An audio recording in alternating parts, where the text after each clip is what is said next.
And hello and welcome everyone to the comic multiverse where the worlds of nerd meet. As always, I'm your host Joel, and joining me as always is my partner in comic book crime. It's Matt. Hello, everyone.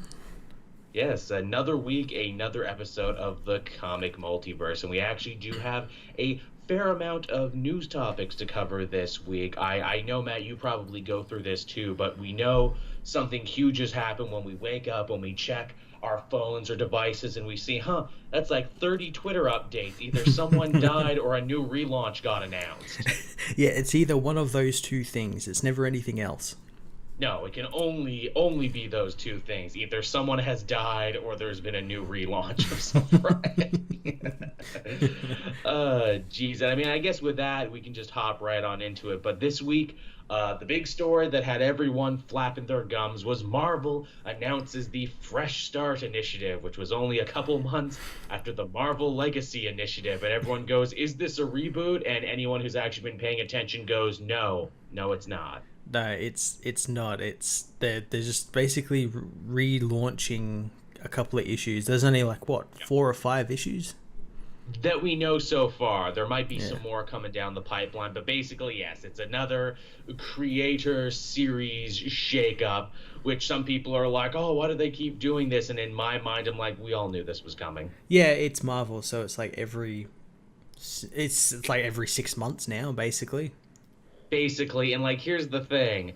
Everyone's like, well, Marvel Legacy just started, and indeed it did. I hate to give credit to 4chan and Bleeding Cool, but god damn it, they were both totally 100% correct on this one. Even before Marvel Legacy was coming out, Bleeding Cool had run an article that they got from a 4chan post that basically said, yeah, Marvel Legacy is by all accounts just a holding pattern to get to so certain books can get to big landmark issues, so they can have big anniversary issues and maybe charge a little extra here and there before, and also to give them time to get a new COO and also, change and work on stuff for the actual real deal next relaunch. And yeah, and then, like when you look at it, like it really was, especially when you look at like books like the Invincible Iron Man. That's literally in a holding pattern at the moment. Yep. It's not moving. It's like, okay, we're almost there. We're almost a couple more issues, and then we're there. Yeah. Yeah, and the books that have had some major growth and have had some major change, like your Daredevils and your Thors and your everything else, those were books that have pretty much been going unmolested the whole time, regardless of the change. Yeah. Now, you could argue that, hey, that's a good thing, because if you're reading the book and liking the book, it doesn't get fucked with.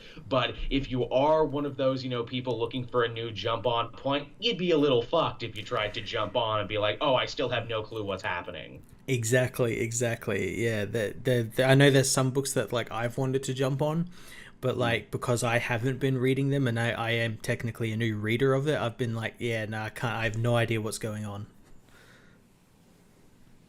A lot of them, it's like, don't even bother. Where it's like, hey, Spider-Man got a new #1. Can I hop in here? No, you really cannot, because Dan Slott is writing the same story he's been writing for over a decade now. Sorry.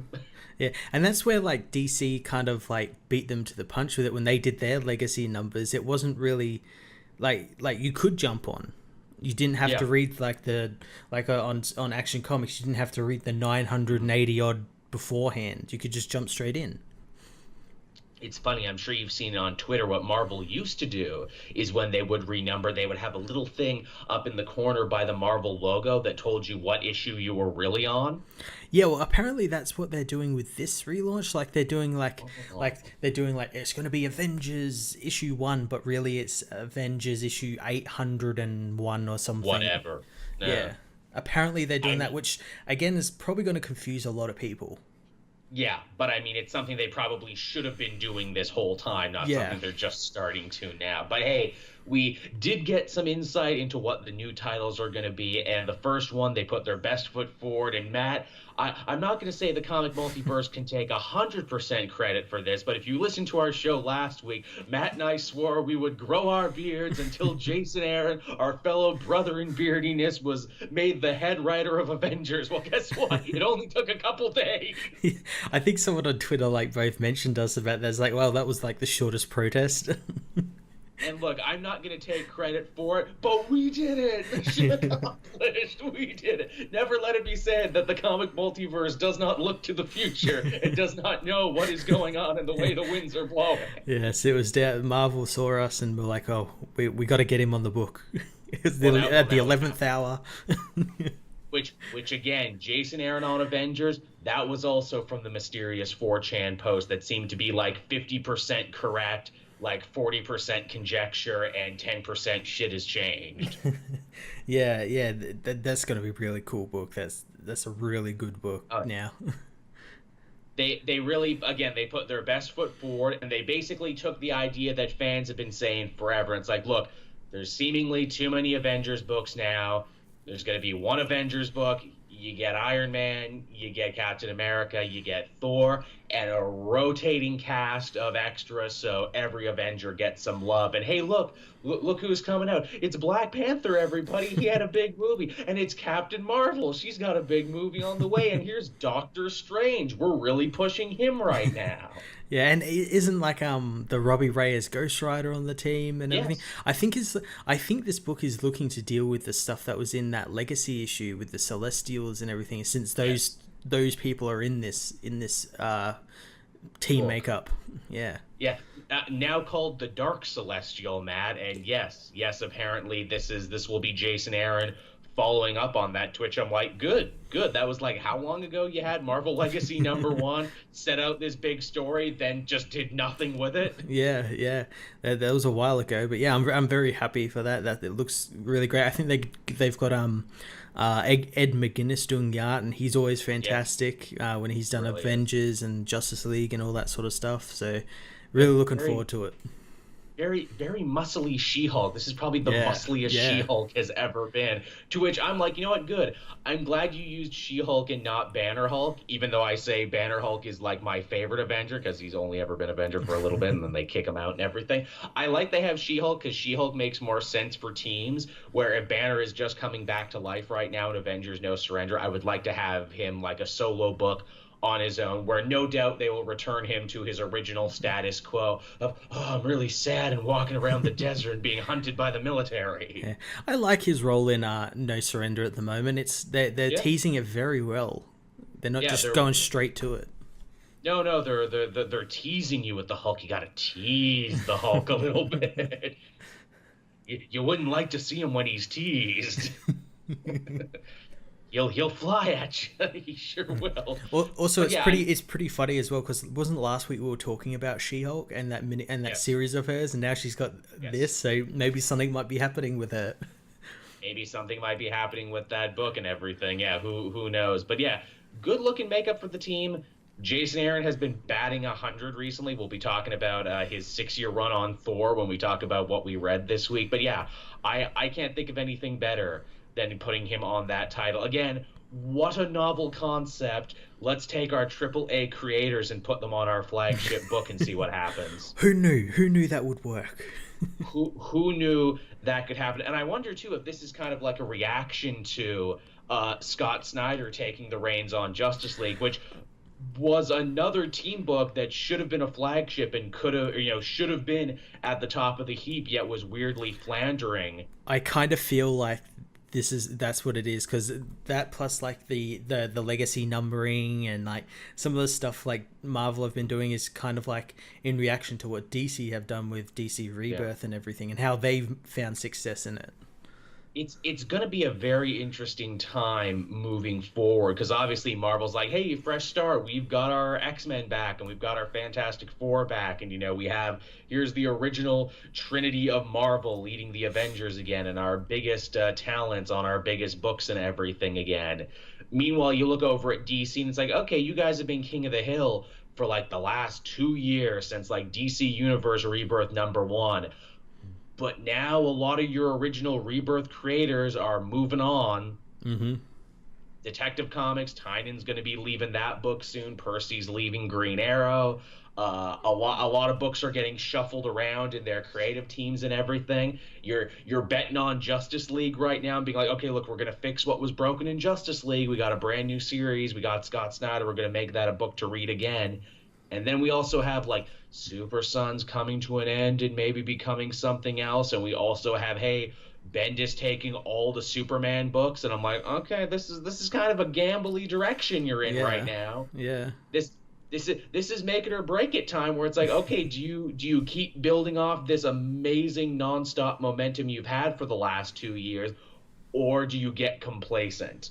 Yeah, that's the thing. They got to watch what they're doing at the moment, because it could like go really well for them, and they'll have another couple of years of like really good books and good creative teams, or it could go horribly wrong for them. Because here's the thing, for anyone who has read comic books for as long as me and Matt has, or even just anyone who studies the history of comic books, it is always an up and a down. It's always a roller coaster.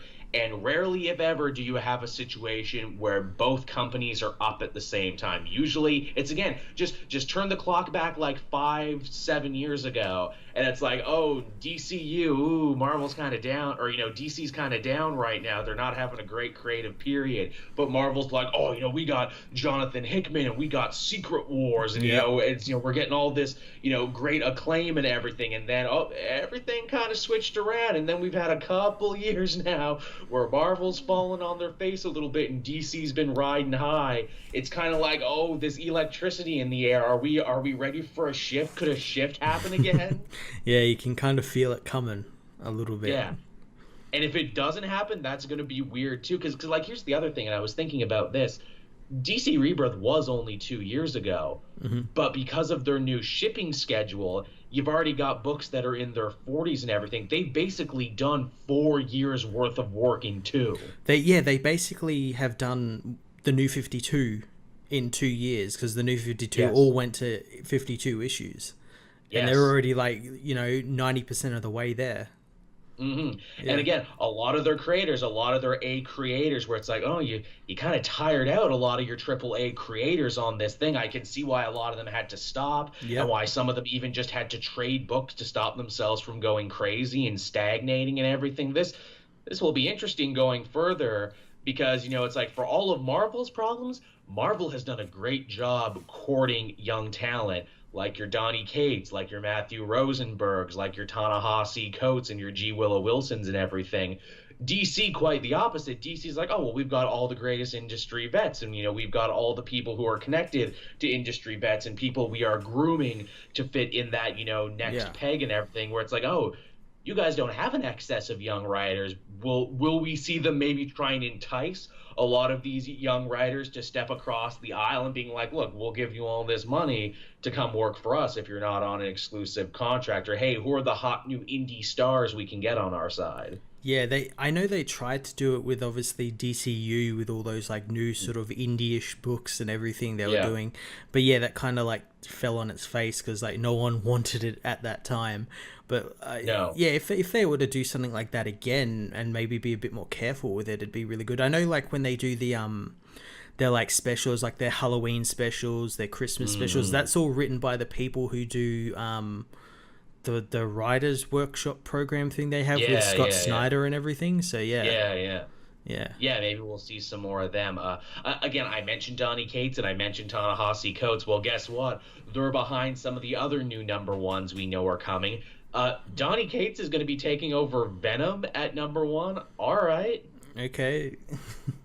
Why are they pushing Venom so much? They're pushing him so fucking hard. Again, it's like you're taking one of your AAA young talents and you're putting him on Venom. Please don't tell me you're doing this just because Venom is getting a movie soon, a movie that everyone is almost certainly going to hate, that they already hate before it's even out. Why would you do this? Why? It makes no goddamn sense. Now, that being said, they've also kind of reset the clock on Venom, where it's like, oh, look, he's all gross and drooly again. Yeah, they kind of gone back to a little bit more of a classical look to him. We're going full bore Lethal Protector, and we're going to have a whole story about symbiotes and the nature of them, and Eddie Brock and the symbiote being at odds with each other. And I'm like, okay, I mean, I'll check out the first issue. I like Donny Cates a lot. Yeah, I'd prefer if it was I'll see what he was it. Who was it? I'd prefer if it was Flash Thompson. Yeah, well, here's the thing too, as when we'll talk about Spider-Man in this week. he's back now. He's Agent Anti-Venom, and the rumor is he might be getting a mini-series at some point somewhere. And I'm like, oh, so Eddie gets the series, but Flash, the superior Venom, gets a mini. Yeah, he gets shit on again. Gets shit on just a little bit. Black Panther's also returning to a #1, and apparently they're finally kicking off that big, like, Wakandan space empire storyline that they've been teasing, like, forever now. I'd probably give that a read, though. Like, how many books has he got at the moment, like, that have gone through #1s? There's, like, an origin one. There's, like, a one that's sort of set in line with everything else. There's all this sort of stuff with him. We have the Lexus comic. We have a lot of Black Panther minis going on, as we always do whenever there's a new Marvel movie out. They want to be sure to have the entire shelves covered with this character. But yeah, Black Panther goes cosmic. All right, that's new and different, especially for a character who has done so much genre hopping in his time. Space literally is a new frontier for him. Yeah, I'd be really excited to see what they have planned for that, because was that teased in Legacy? I remember reading where it was teased. I just can't remember where. It was teased in a bunch of places. They've been teasing it a lot. Yeah, it looks super interesting. It does. It's also kind of funny, too, where it's like, even in the new movie where Black Panther's like, hey, don't talk to me, colonizer. Oh, now the Wakandans are literally being colonizers now and colonizing space. I really hope they delve into that, like, they're kind of being, like, the things they hate. Yeah, where it's like, man, it was really easy to talk shit, now we're actually doing these things. Yeah. It would be funny to do that, especially because they're putting so much more emphasis now on the Marvel cosmic side of things. And again, we'll talk about that when we talk about Infinity later on in the show. Another new series they've announced here. I don't think this is tied to Marvel Fresh Start. I think this was coming out anyway. But Quicksilver, No Surrender, a brand new miniseries from our buddy Saladin Ahmed. Yeah, it's an instant buy for me. It's Saladin Ahmed. Yeah. I mean, I was at the point of being like, no, you could never make me care about Pietro Maximoff. I don't give a shit about Quicksilver. Oh, it's coming out of No Surrender. Oh, really? The guy who made me give a shit about Black Bolt is writing this too? All right. Yeah, and the fact that it's coming out of No Surrender, where, like, we got a little bit in, I think, like, issue 2 or 3 of his character and, like, what his deal was, how he was, like, kind of like the black sheep of Rogue's team. Like, that interested me, and maybe that's what this book's going to be about, like, sort of follow that line a little bit more. Well, the solicitation we have here is that they kind of make it sound like great episodes of The Flash on Justice League, where it's like, hey, he runs so fast that everyone around him seems to be running slow, and he's trapped in a world where he's all alone because he's going too fast. Yeah, the sort of synopsis for it sounded really interesting. Yeah, sounds like a cool outside-the-box idea. I'll check it out. Again, too, hey, look at us push more mutants. Look at us push more X-Men characters. Yep. That's always good. Again, too, it's funny. All these new Marvel projects sounds like they're written by the same 5 people. Which, don't get me wrong, all very talented people. But again, I worry the writer burnout thing where it's like, guys, you can't have the same 5 people write everything. Yep. I mean, G. Willow Wilson only writes Miss Marvel, and that's why Miss Marvel is probably as great as it is, because she has time to go over every little thing. Yeah, she's only got one thing to worry about. Which, hey, the rumor for that was that she's apparently in Fresh Start going to be taking over Captain Marvel, which, as I've been saying forever, is probably the way it should be. Yeah. She has, like, the Marvel family. Yes, like, the second G. Willow Wilson starts writing Miss Marvel, I will start reading Captain Marvel again, which, hey, I only stopped because I'm like, man, they're never going to top this Kelly Sue DeConnick stuff, and arguably they never did. Yeah, that DeConnick stuff was really good. It's very hard to top. Again, it was that perfect fusion of creator and character and being like, okay, this is the new status quo. This is the new thing. And hey, don't be surprised if they start putting more time, money, and effort into Captain Marvel books now because of the movie. Yeah.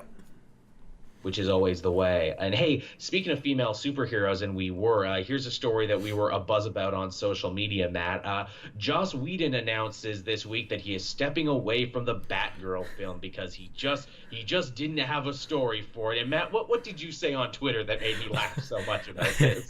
When we first learnt that he was doing a Batgirl film, we got like quotes of him saying like that he came to the studio and pitched a story to them, and that's how he got the film. But like now we're getting like this really obvious PR spin comment about how he didn't have a story. So did he just like lie? Did he lie, or maybe it was Mitch. It was either you or Mitch who said this on Twitter, but it was something to the effect of, oh, Joss Whedon, you don't have a story for Batgirl. If only there was a pile of comics spanning decades that you could look into or anything. Yeah, but I think it's definitely damage control, both partly because of Justice League, but also I know he's got like some stuff in the tabloids. And, It's his ex-wife saying he's actually a real piece of shit, especially a real piece of shit to women, where it's like, ooh, when you're helming a young female-led movie, probably not what you want in this. Yeah. And the fact that they're just saying like that, like, oh yeah, he didn't have a story, doesn't sound like that. Sounds like you're kicking him to the curb, or he left, or again, like you said, Justice League, where it's like, well, Joss, we're looking out our window right now, and a bunch of in costumes keep yelling "release the Snyder Cut" over and over again, and we think that's your fault apparently, so shoo. Now again, too, I wonder, I would also hope maybe another reason why this project is losing Joss and assumedly falling apart at the seams is that those new guys apparently running the DC side of Warner Brothers, team, oh god, what the fuck are they called? Team Genre. Yeah. I hope the team genre guy stepped in with common sense and said, well, hey guys, maybe we shouldn't be working on a Batgirl spin-off movie when we don't even fucking know who our Batman is going to be in the next little bit. Maybe we should prove we could make Batman work before we start working on sequel spin-offs. Yeah, that it seems like they might be starting to sort of get their shit together a little bit. They're still like going ahead with like movies that have no that shouldn't be around, like a Nightwing movie or anything. That shouldn't be around yet.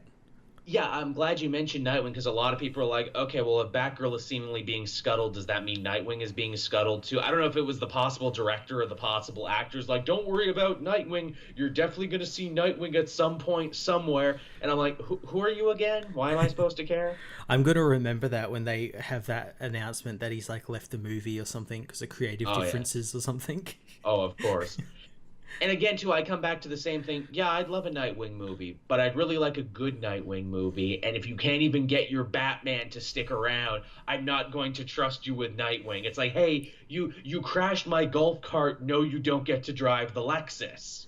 Yeah, I don't know. I just don't understand their reasoning with all these like movies that have no benefit, but also like what's a Lobo movie gonna do? Like what's a Batgirl movie gonna do when you don't have a Batman yet? What's focus on Batman, Superman, and Wonder Woman first, and then do your Aquamans and your Cyborgs and your Flashes, then do your Batgirl and your Nightwing.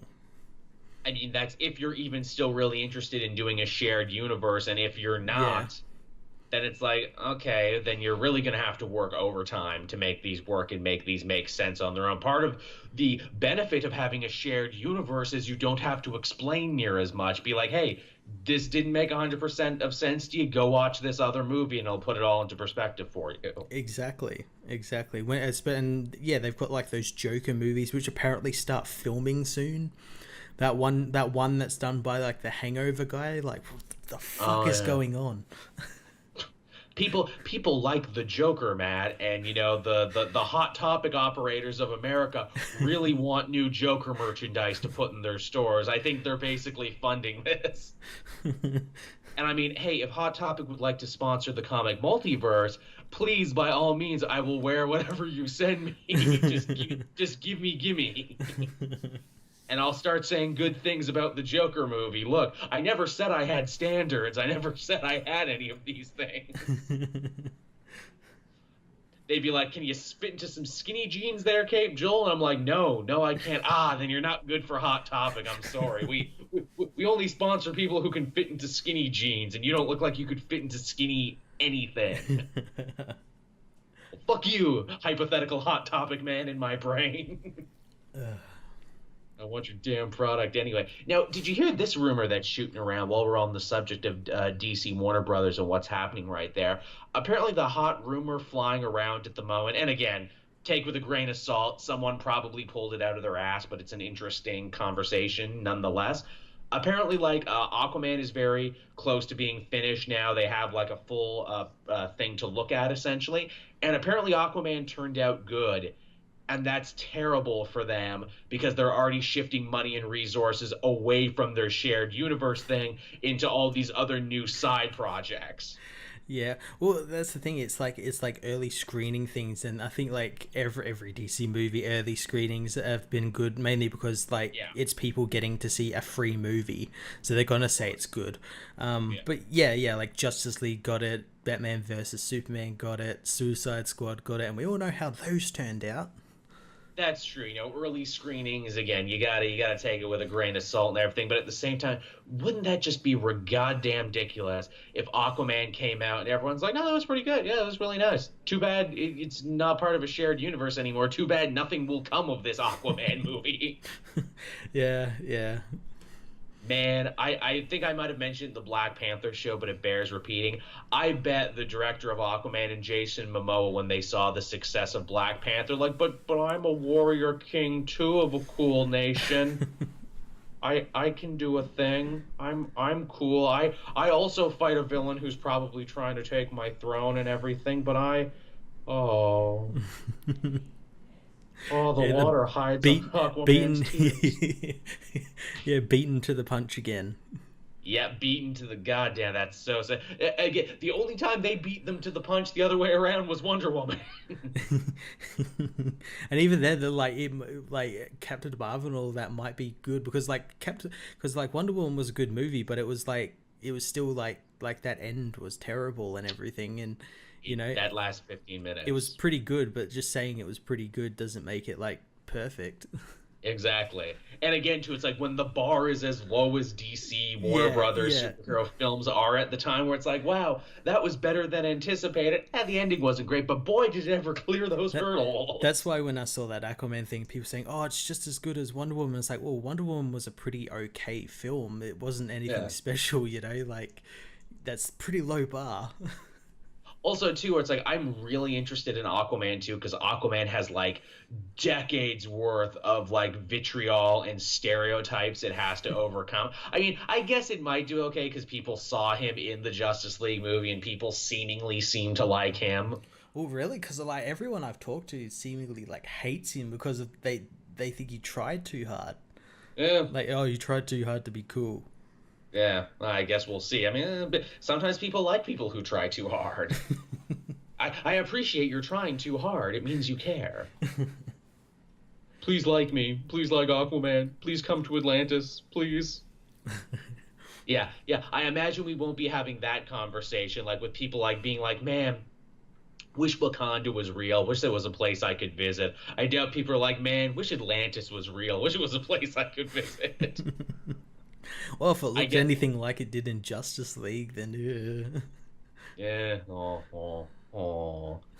But hey, on to some positive DC casting news here and live action news. Apparently that Titans show, the one with the really awesome costumes that's coming to that new Warner Brothers streaming service, whatever that is, this week and last week they cast Robot Man and Elastigirl. Yeah, apparently like second episode in, we're getting the Doom Patrol, like proper Doom Patrol.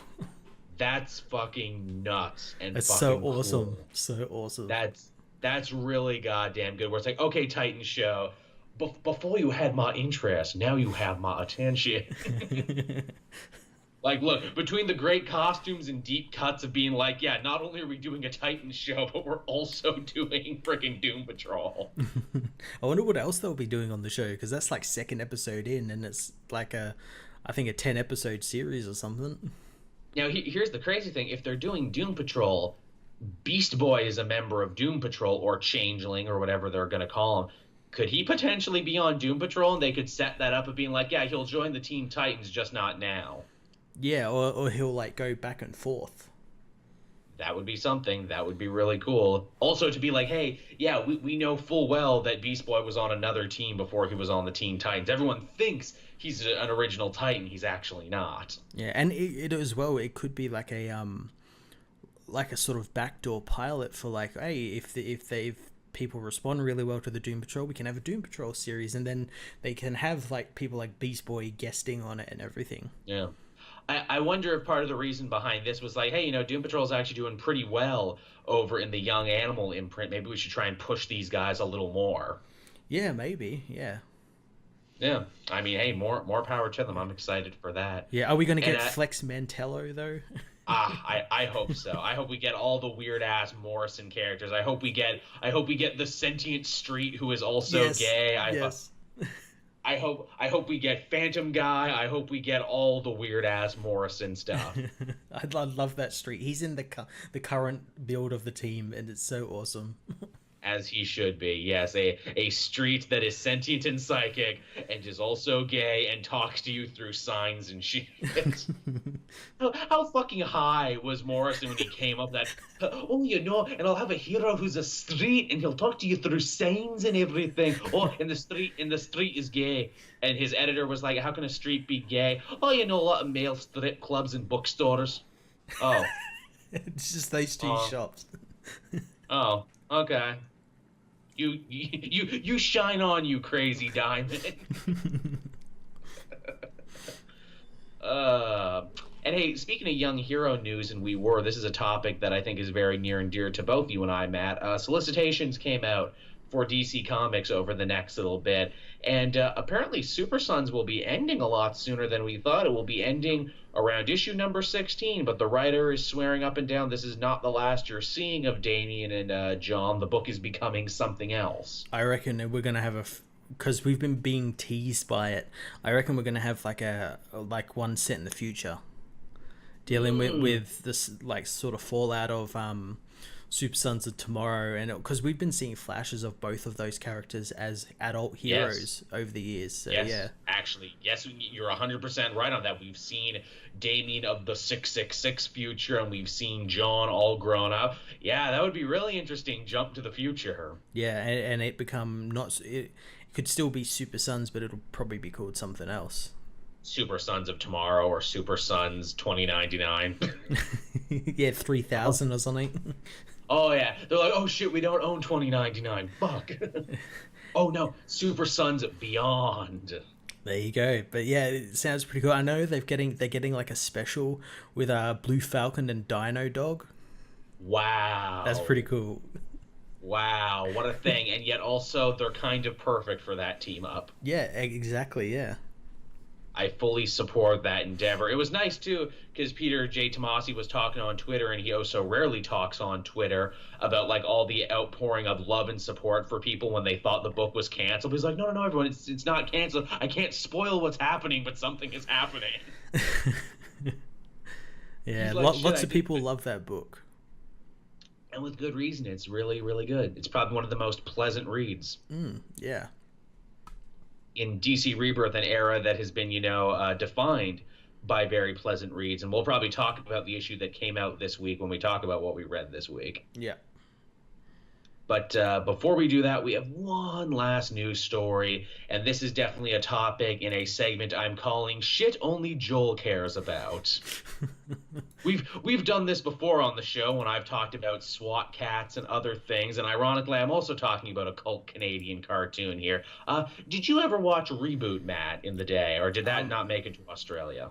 No, it did. I didn't watch it like every time it was on, but I was aware of it. Okay, cool.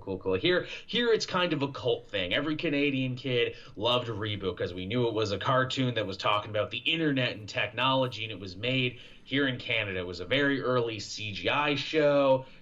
Like I didn't grow up with Tron, I grew up with Reboot, and that's like my frame of reference for shit like that. and it never got an ending, which is really sad. It never got a satisfying ending. It was canceled and money got pulled, but they had some cool movies in there, and there's a lot of really great moments in it. Ironically, the same people who would go on to animate that show also did the Money for Nothing and Chicks for Free music video. So if you're a rock fan in any way, you'll see the connection.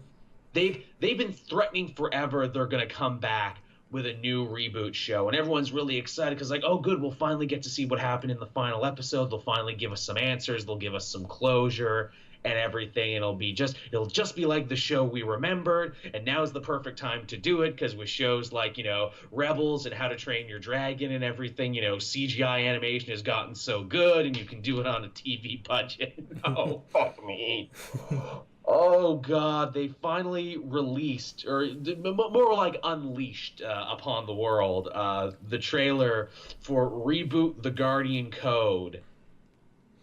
Yeah. And yeah, so, you know, like those machinima series they do sometimes where it's like, hey, look, we're like a big important TV show. We've got like actors and everything. Yeah. It's like someone did that to Reboot. No Bob, no glitch, nothing else. Megabyte shows up for a second in the trailer, but it's also like, oh, Tony J died a long time ago, so you don't sound right, and no one can sound like Tony J. Just fuck all of this. Like, I scrubbed through the trailer because I'm like, no, I don't even want to watch it. I was scrubbing through it, and even just still images, I'm like, ow, you punched me in the childhood, Reboot the Guardian Code. Why would you punch me in the childhood like that? What did I ever do to you, you fucks? Have they like made it like gritty? And... Oh yes, have they? Yeah. They've made it gritty. They've made it hip and trendy. They've made it, you know, totally turned up, brah. It literally. I would love to have been in the room when they were pitching this. I imagine it's much like the Poochie pitch room from The Simpsons, where it's like, no. He needs to be proactive. He needs to be hip and in your face. He needs to have nunchucks and sunglasses. Look, we know what the kids of today want, and it's one of these things too where it's like, this is doomed to fail because, again, you didn't ask the most important question when developing this, and that is, who is this for? Yeah, they just made it and like, it'll be for someone. Old fans are going to hate this in just a straight up knee-jerk reaction because you're pissing all over the legacy of the original reboot. And new young fans aren't going to give a shit because they don't know what the fuck Reboot is. They've never heard of it. Yeah. And also, the show just looks bad on a technical level. Who would want to watch this? And I'm just like, God damn it all to hell. God, is it going to be on Netflix? Like, is it a Netflix quote unquote original? No, I don't even know what network it's going to be on, actually. Because they've been putting out a bunch of shit recently, so...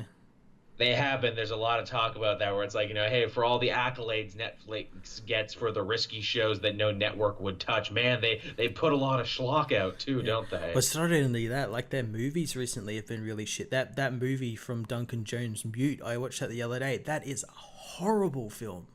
Oh yeah, I just saw that when I was looking through it today, actually. Oh, it is awful. Really? That's a shame. Yeah, it has no idea what it wants to be and what it wants to do, and people have suddenly realized like, Duncan Jones, when he made like Source Code and Moon, that was with someone else, and that someone else must have carried him a bit. Yeah. Yes, Matt. It's going to be on YTV, which is the original network for Reboot. It's the big Canadian company. I think they're partly owned by Chorus Entertainment and Netflix. There you go. They'll buy up any old shit now. Yeah. It comes out March 30th? Oh my god, it comes out in 5 days? Holy shit. Not 5 days, about a month. We're still in February. Oh, shit. See, this thing has broken my brain to the point I don't even know what month we're in anymore. Oh my god, so that comes out next month, which meant they just dumped the trailer out recently. That's not a good sign when you only get your first trailer after years of development a month before it's coming out. Yeah, that's probably like the only advertisement it's gonna get. Probably, and like here's the thing, I wouldn't even have known about it if what is it, Wooly of the Super Best Friends, another Canadian who loves Reboot probably more than I ever could. He tweeted about it, and that's how I saw it, and that's how I was like, just goddamn everything. Damn it all to hell! You blew it up! You blew it up! You maniacs! Damn you all to hell for what you did to Reboot. Oh, god damn it. But yeah, with that, everyone, we can hop into happier topics. We can hop into what we read this week. And goddamn, this was a jam-packed week. Again, I'm still not done everything. I didn't even get to read Avengers No Surrender yet because I was so busy reading everything else, and that one just kept falling further and further down the pile. Yeah, I didn't read much or anything. But before we get to that, there is one other bit of news I just want to talk about. Because I know some people wanted me to talk about, and that's we got a new trailer for Krypton this week. Oh, that's right, we did. And we got our first look at Brainiac. Why does Brainiac look good in a show that's going to be shitty? Not only that, like in the trailer we got like shots from the show of like the Skull ship like sucking up planets and everything, and as well as like Brainiac in the show and everything. And yeah, he looks so much better than what Justice League was able to do with their villains. Yes, he sounds creepy too. He sounds like Brainiac should sound. Also, did you see they had another thing they came out with that was Jeff Johns talking about the show and the creation of Brainiac, and it's like, why does Jeff Johns care so much? Why does Jeff Johns have such a stake in Krypton? Yeah, that's the thing. Like, he's sort of like the same role as he is in the movies. But my theory is that maybe the people in the movies have told him to like kind of like fuck off a little bit. Like, because he wants to do all this stuff, and they're like, no, people don't want that. They want, multiple Joker films and all that sort of stuff. So he's like... they want Martha. Yeah. They want lots of Martha. Yeah, so he's just gone, fuck it, I'm going to go do Doom Patrol on TV as well as Krypton. Yeah. And like, this Krypton show, the more I see of it, the more I become interested in it. And I'm thinking, is David Goyer, like, since he's not with Zack Snyder now, has he actually done something good? Or again, it was hard to deny the Jeff Johns influence on this. And I'm like, of course Jeff Johns loves this. They're basically just doing his version of Brainiac that he did in his Superman story. It's like, yeah, this is a truly great version of Brainiac. I should know I wrote it. Yeah, they had like pictures of his art with Gary Frank and everything. Yeah. And I'm like, oh, that's why you're stoked about it, because it's all about you. Which again made me kind of wonder, like, oh, so Brainiac is like coming from the future to the past, so he's already fully formed. Because I wondered, I'm like, are they going to do like the Brainiac who was an alien from what is it, Cthulhu or whatever? Yeah, Cthulhu. He's a Cthulhu. Is he going to be a Cthulhu? Are they doing the whole like evil AI thing from the cartoons? And I'm like, oh, so he's a time traveler and an alien Cthulhu? And I'm like, okay, that seems to be something. What the show's like based around, like something to do with like someone traveling back to Krypton's past, because that's why like Adam Strange is there as well, and then apparently like Hawkman's going to be there as well. And could Krypton not suck? Maybe it's so strange. They haven't fully advertised it properly though. No. They should be advertising this sort of shit, not Adam Strange sitting on a rock in like a hoodie. Because it's like, I complain too, and I think we all complain when they announce Krypton. It's like, who the fuck wants Gotham but for Superman? Exactly. Well, stop doing like prequel shows. Just do a Superman TV show. You've got the budget. You've got the budget. You can see it with Supergirl. Yeah, you have the budget, you have the rights. It's not like you're going to confuse people or turn them off to Henry Cavill. They're already turned off by Henry Cavill. Yeah, he did that to himself. It'd be like, Cavill, you had your chance. Now we're going in a different direction. You'll see. You'll all see. But yeah, it's like, so from like, I refuse to watch Krypton to seeing that trailer, and I'm like, I will watch a couple episodes of Krypton. Yeah, it kind of piqued my interest. It comes out in a couple of weeks, like March 21st or something. God damn, there's almost too many superhero shows now. Like, I'm gonna have to start making some cuts. There is quite a few of them. It's like, okay, you're cut. Can't watch all of you. Well, actually, I can, but I have to have a life too on top of that. I can sit and watch all these superhero shows, or I could go outside. How terrible would that be? It's like trees and wind and shit. Yeah, the graphics aren't too good. Nah, the graphics outside suck. I don't want to do that.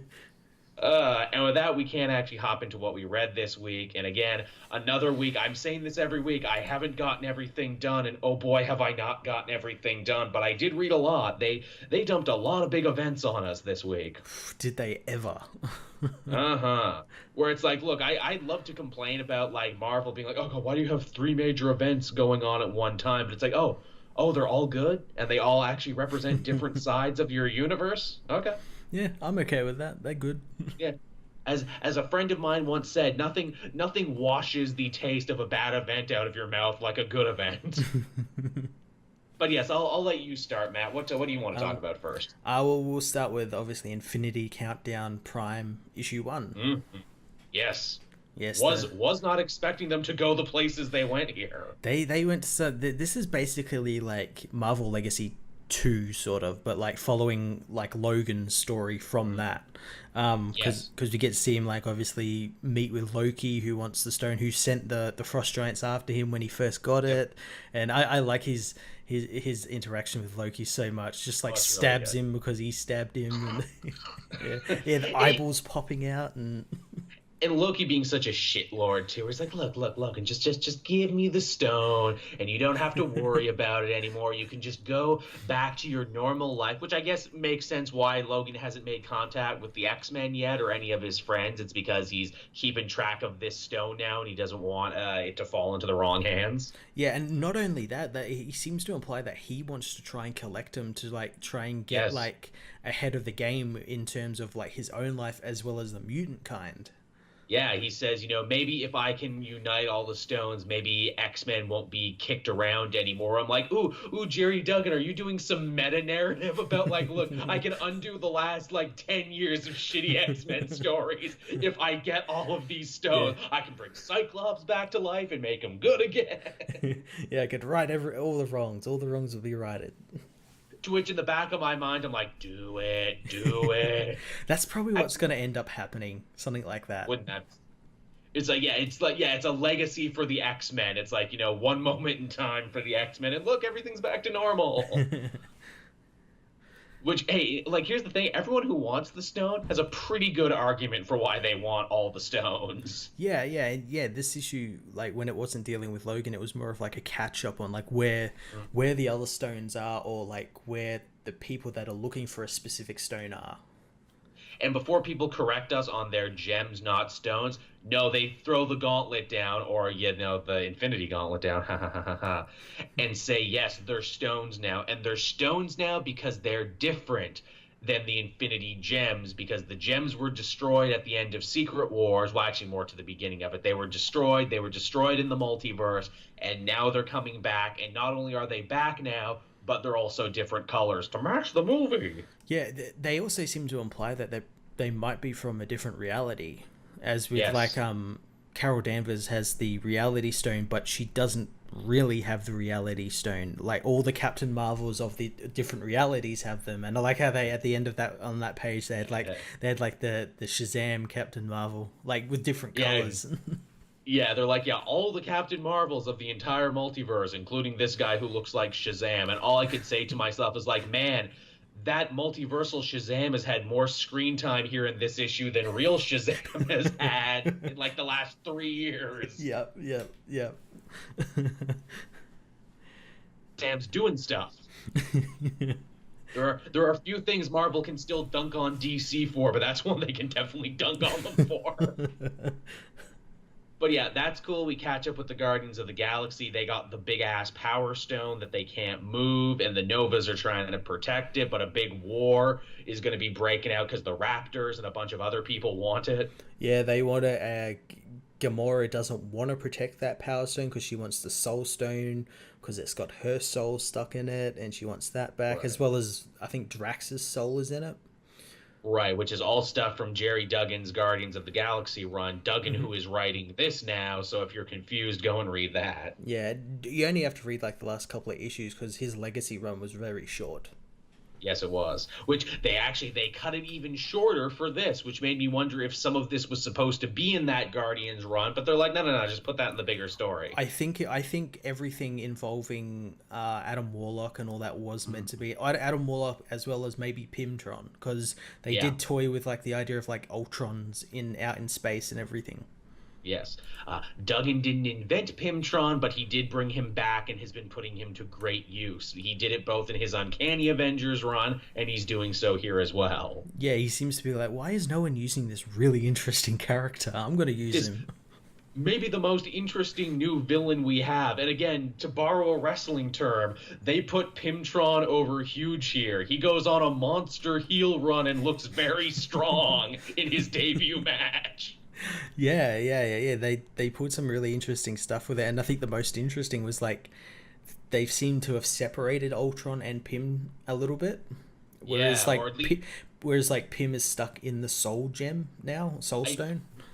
The idea I took away from it is Pimtron really wanted the Soul Stone because he could bury what good was left in Hank Pym inside of it. Like, that's the pure Hank Pym, that's the good part, and the rest of Pym is the kind that hits his wife. Yeah. Which would be also a nice way to clean shop and be like, no. When you killed Pimtron, you killed all the evil spousal abusing part of me too. I am completely clear and free from that. I no longer want to hit my wife. Oh, good. Thank you. That's cute.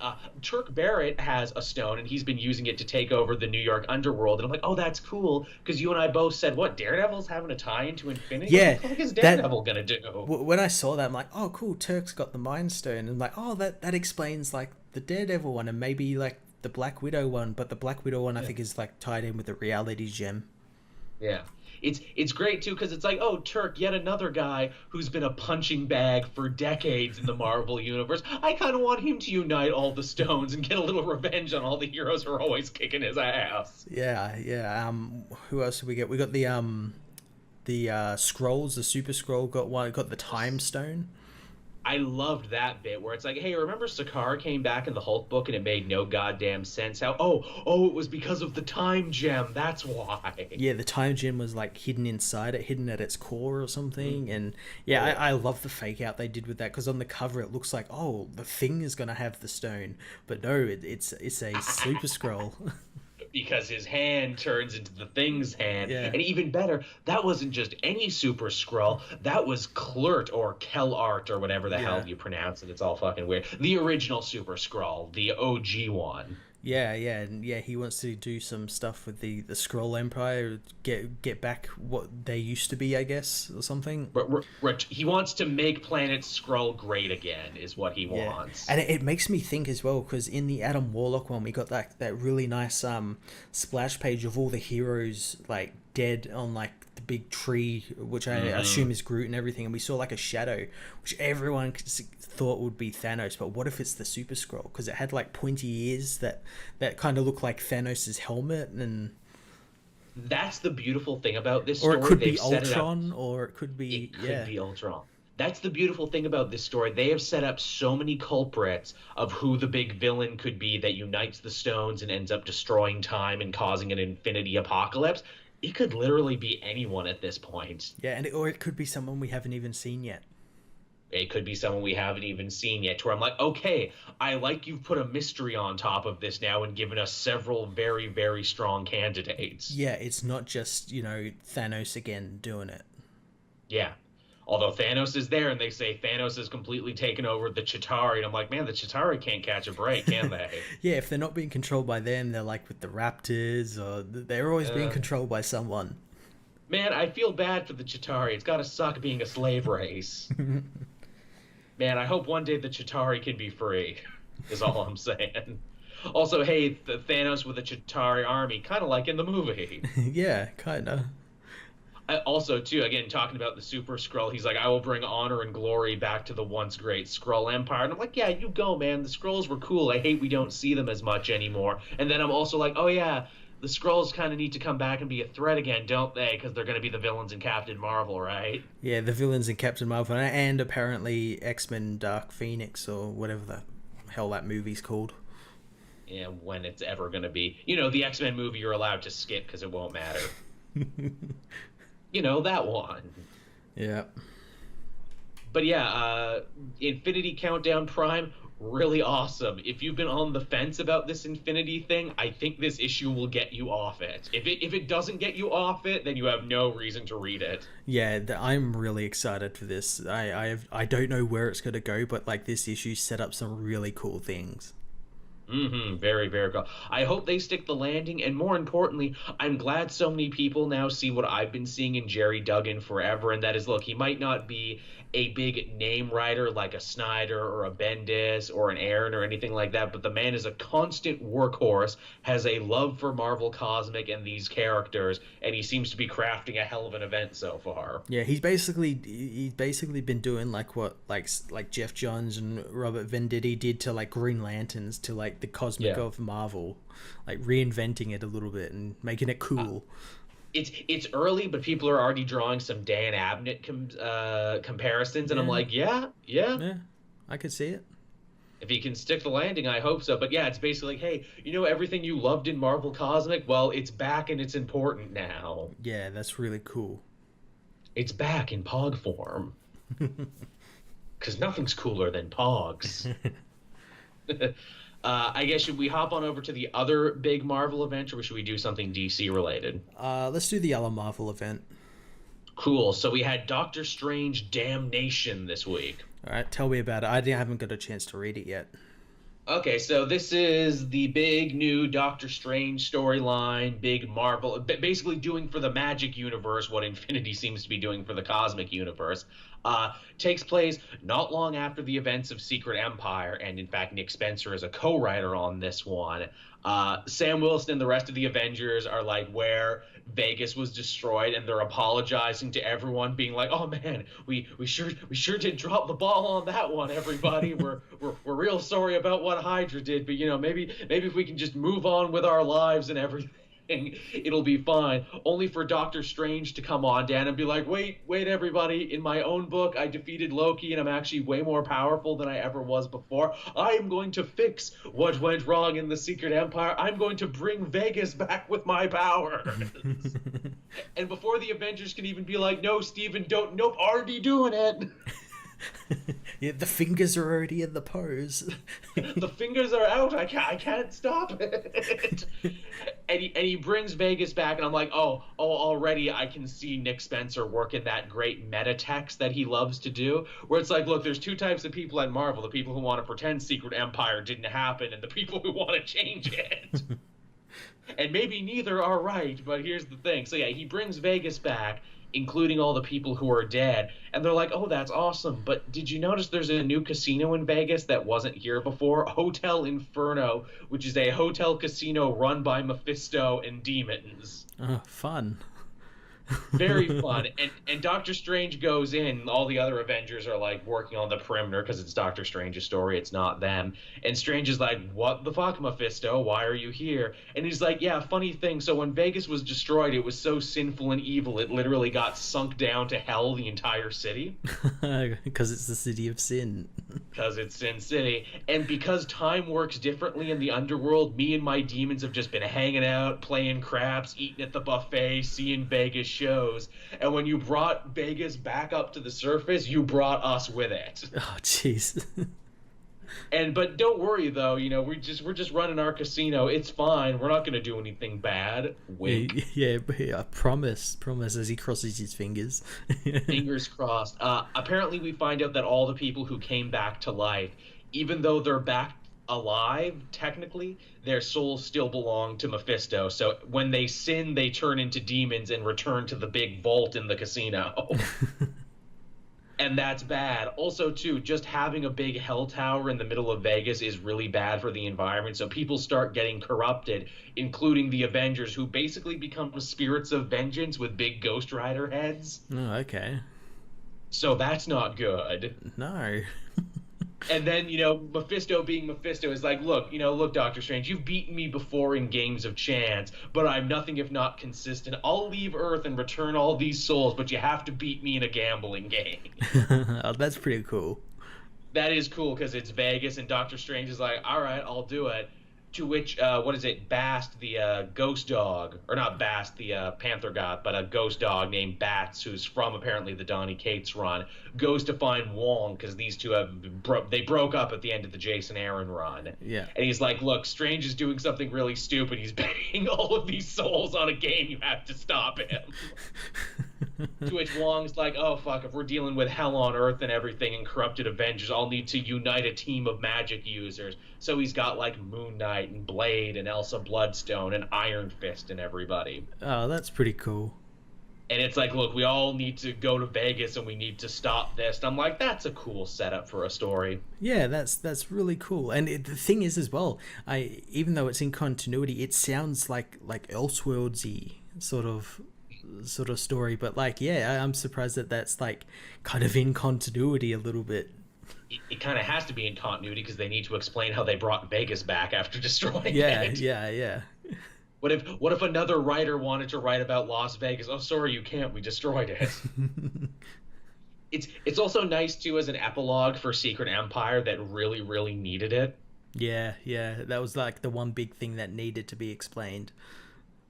Yeah, I definitely hear Spencer's voice more in like the screwball comedy and the character interactions. Everything else is very much Donny Cates, very much Doctor Strange. In fact, if you are reading that book and you are enjoying it, this seems like necessary reading. This seems like a must. Cool. I'm definitely going to give it a read, and I like as well that since they're both sort of co-writing, you can tell kind of like how in Avengers No Surrender, like Donny Cates is dealing with like the magical stuff, and Nick Spencer is dealing with more of like the Secret Empire ties and the comedy and everything.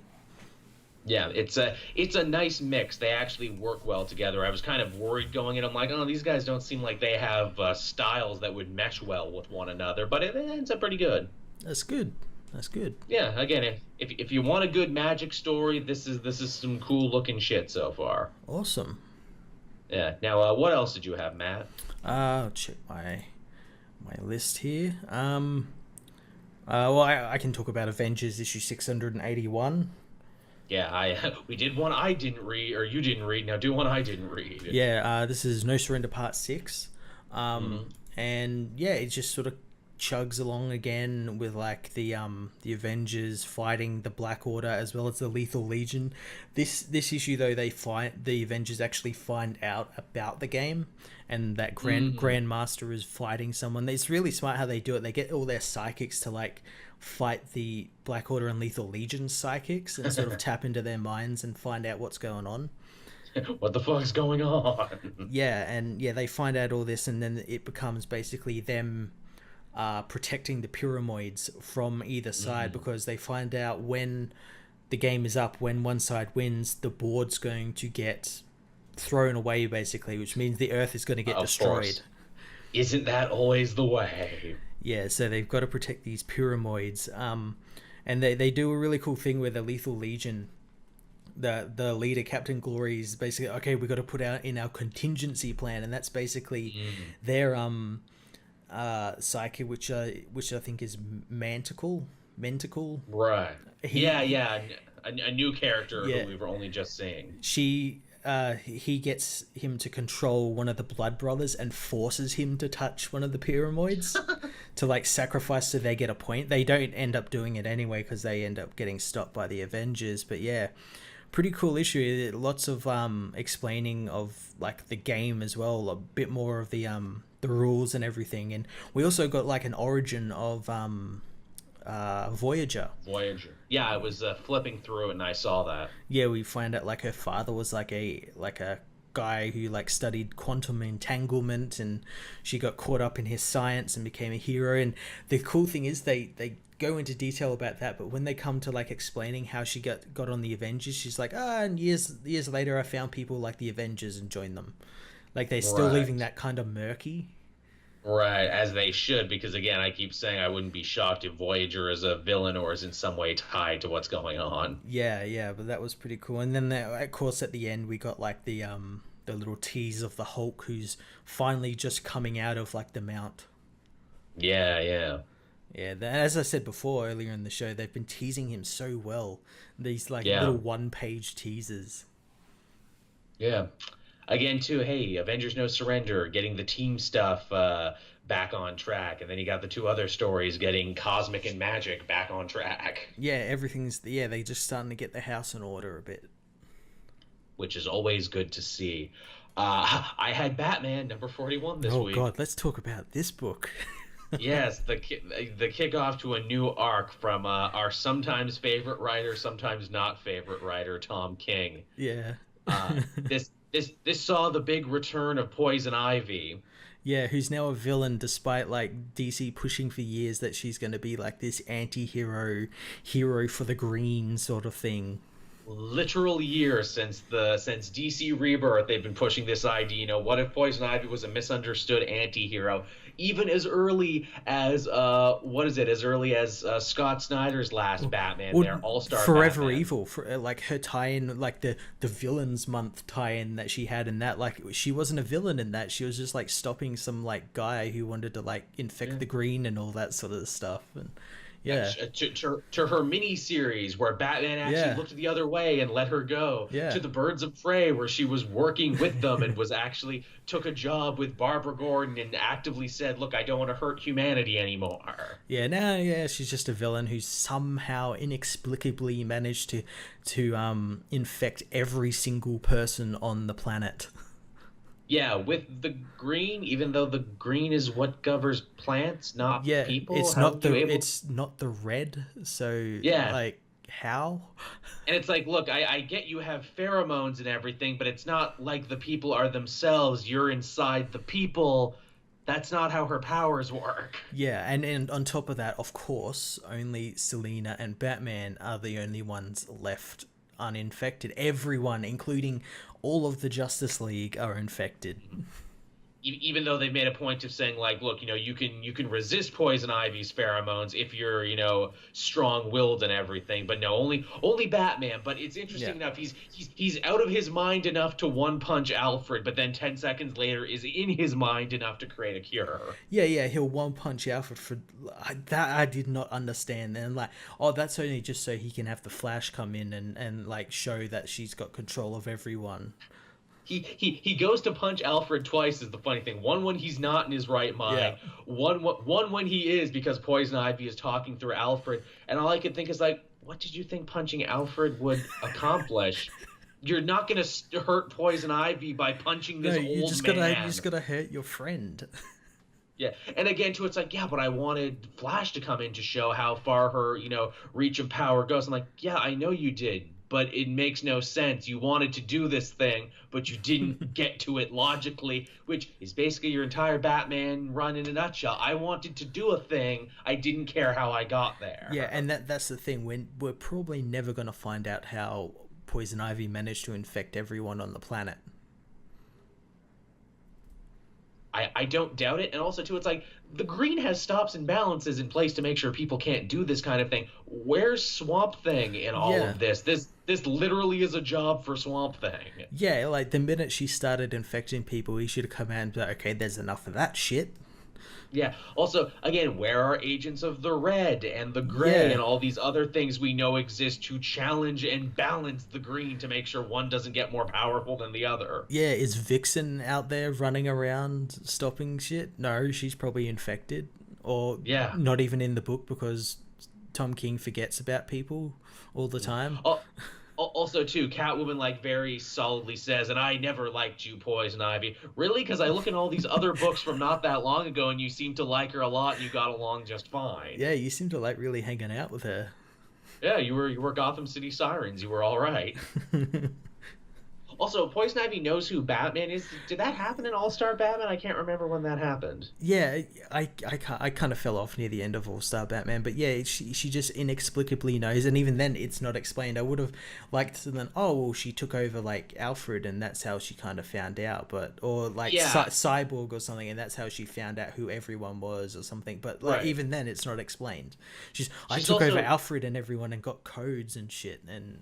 Yeah, she's also kind of Freddy Kruegering it, where it's like, oh, I'm in your dreams and everything. I'm like, is any of this real? Because they wake up in bed in their costumes, and I'm like, is this like some weird dream thing? Is Poison Ivy in their dreams because she's got like a dream mushroom or some shit? I wouldn't be surprised if that was the twist. Yeah, and then again, they also gloss over like, oh, they woke up because like Batman injected himself and Catwoman with this stuff, but that's never explained. Like, he has a cure, but like, we're not explained why he has just this cure sitting around at that particular time. Well, he made it even though he was fighting Control at the same time because Batman is just that great, which is very un-Tom King because Tom King is usually Batman secretly sucks. Yeah, it's so strange. It's so strange. It really, really is. And once again, I gave a negative review to this comic and got a lot of vitriol. It's like, it's only issue 1. You don't know where it's going. So and I'm like, I. yeah. And I'm like, yeah, it's issue 1, and I don't know where it's going. That's bad for an issue that's supposed to set it up, especially when it's only supposed to be like 1 of 2 issues. Yeah, that's bad, because then, yeah, the second issue is either going to have a lot of explaining to do, which it won't because it's a Tom King Batman book, or they're going to have like a half-assed explanation where it's like, oh, it happened because this happened. Don't worry about it. Don't worry about it. Also, too, this hit me, too, where it's like, hey, remember in that last arc that we really hated with the Gentleman and everything, you wanted to do a whole story about, like, Batman being tempted by Wonder Woman? Wouldn't it have been interesting to have Poison Ivy be the villain of that story when temptation is kind of her deal? Nah, I can't do that. That's too, too easy. That would have made sense, and then you could have a thing where it's like, oh, was Batman really tempted, or was Poison Ivy's pheromones fucking with his head? But no, we can't have that because I invented this character, the Gentleman. I think you're all really gonna like him. Yeah, no, we didn't. No, we did not like the Gentleman. We didn't like that, but yeah, just friggin' more Tom King Batman. What can we say? Yeah. Now, apparently on Twitter, he jokingly said, oh, yeah, and I have like another 100 issues worth of Batman stories. And I'm like, do you really? Because I kind of worry about, what is it, James Tynion leaving Detective Comics. At least I always had an alternative. I'm kind of worrying about this. Please don't take away my alternative. Well, at the moment, they've got that Brave and the Bold series with Batman and Wonder Woman. And I'm going to be reviewing it, and I kind of flick through it, and it looks super cool. It looks really cool. Pretty. It looks really good. Yeah, the art looked pretty good on that one. So yeah, that was Batman, everyone. Matt and I weren't huge fans of it. No, we probably won't be for a while until something drastically changes. I mean, like, it seems like so much of this run is like, okay, get to the summer, get to the wedding, get to the return of the Joker, because that seems to be what all roads are leading to in this Tom King Batman book. Yeah, and it kind of, in a way as well, feels like he's spinning wheels to get to that, in a way. Where it's like, yeah, this is where my story's going. I don't know where I'm going to go till then. Yeah. But yeah, so that's everyone. What else did you have? I had Superman issue 41.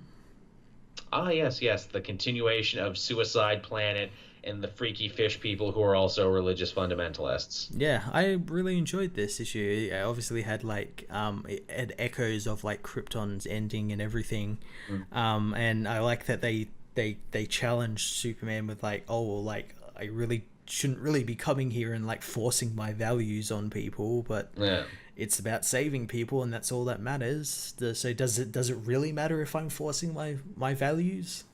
It's funny. Never have I read a comic where I've ultimately agreed with the assertions being made in it, and yet also felt they were being horribly ham-fisted about it at the same time. The bit that made me kind of slap my head is when the one freaky fish scientist, Fish L, talks about like, oh, my wife was killed because she believed in science, but all these religious fundamenta fish didn't like her at all and everything. But I have just enough eggs to send to another planet. And like, oh no, I'm dying, Superman. Oh, but it's okay though, because I'll get to see my wife again. And Superman's like, what? You believe in science and the afterlife? That impossible. Me have never met anyone like that. I'm like, but Superman, you're fucking Superman. You've met lots of people like that. Why is this so huge to him? I will say though, the bit I loved, and the bit I wish the issue had opened with this, is John actually asking his dad after everything that happened and saying, hey, Super Dad, do you actually believe in God? Because like you're basically a god yourself, and you hang out with gods from other pantheons all the time. Where do you stand on it? Yeah, and he says, well, I've been on a lot of adventures, so it's kind of hard not to believe in nothing. There's definitely something out there. Which is a super non-committal answer, but I'll take it. I'm like, okay, that is a panel that out of context will work really well when people reuse it over and over again. But all I could wait to be like, no, but we already know who the god of the DC universe is. It's Dr. Manhattan. He's big, blue, and wears no pants. You should be worshiping Dr. Manhattan and giving thanks to him every day. There is but one god, and it is Dr. Manhattan. God is a watchmaker, everybody.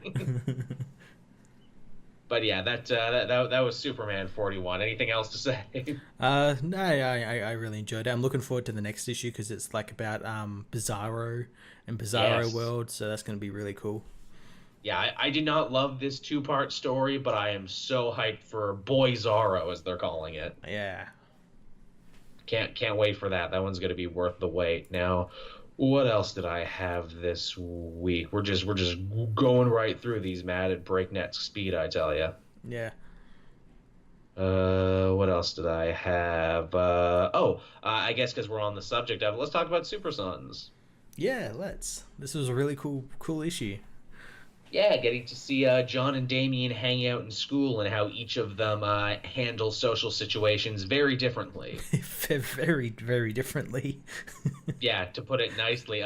John is beloved by the student body because he's just a likable kid, and yet at the same time he's also very much lying to them because he's doing essentially a riff on what his dad does, being like, oh, I'm clumsy and unexceptional, and oh, this is me, underachieving John Kent over here. Where Damian's like, yeah, I'm a dick, I'm also smarter than all the teachers here, so fuck you, I'm just gonna keep doing it, I'm gonna keep it real, essentially. Yeah, I really like that. I really like, especially since like them going to school had been teased for like a few issues before this one, and then finally get to see it when them interact with other students and pretend to be just these normal kids is really cool. And how, like, wow, John really is Damian's only friend. He cannot interact with regular everyday people to save his life. Yeah. That was funny. That was cute. And of course, his mom, Talia al Ghul, comes back into town, and that causes no end of trouble. Yeah, I like that. She doesn't really like that he's going to school, as well as like hanging out with John. She's like, you're better than this. You don't hang out with this riffraff. You're supposed to be the modern day Alexander the Great. I raised you to be the ultimate weapon, and you're slumming it in fucking private school. Which man, how much of a snob do you have to be that private school is slumming it? Have you seen the tuition bills to a place like this and those spiffy uniforms? Yes, the education system in that cave I was living in the Batman books is much better. Yeah. Being homeschooled by an old British man was much better than what I got here. And the food was better, too. But yeah, so Talia's like, hey, I will give you a chance. Come rejoin my new League of Assassins I'm starting up. And in a nice bit of character development, Damian's like, no, we've done this like 100 times before. I'm not going to join you. I rep Team Batman for life. And even John's like, that's good, Damian. I'm glad you didn't fall to the dark side when given the chance. I thought you would have. God. And to play with the idea, too, that, like, John doesn't really understand where Damian comes from. Like, he's heard the stories that's like, yeah, his mom was a villain and his granddad's a villain and he was raised to be an assassin and everything, but it's just starting to hit John. Now it's like, oh, you've killed people, like, lots of people. Yeah, he's starting to realize that, like, oh, I could see, like, why in the future that thing happens that weirdo Tim said. Like I thought you were just a prickly, mean kid, but like you might actually be something of a sociopath, and that might be bad. It's fun too. The new ninjas we see in here for the League of Assassins. They're Talia's ninjas because they share her color scheme. Yeah.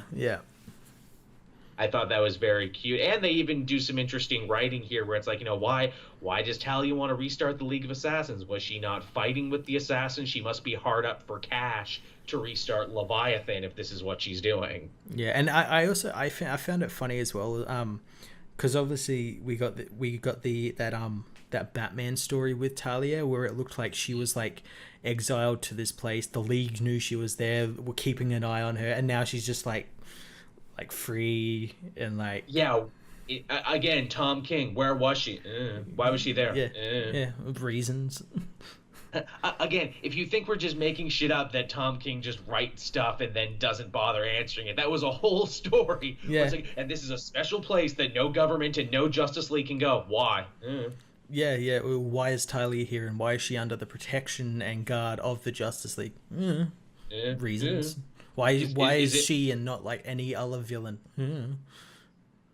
Look, I wanted Catwoman and Talia to have a sword fight, and I didn't care how I got there. And Catwoman's gonna win too, because it's my story, and she wins if I want to. And when fans complain at me, I'm gonna tell them that on Twitter.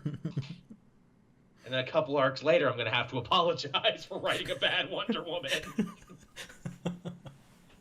No apology this week for Poison Ivy, though.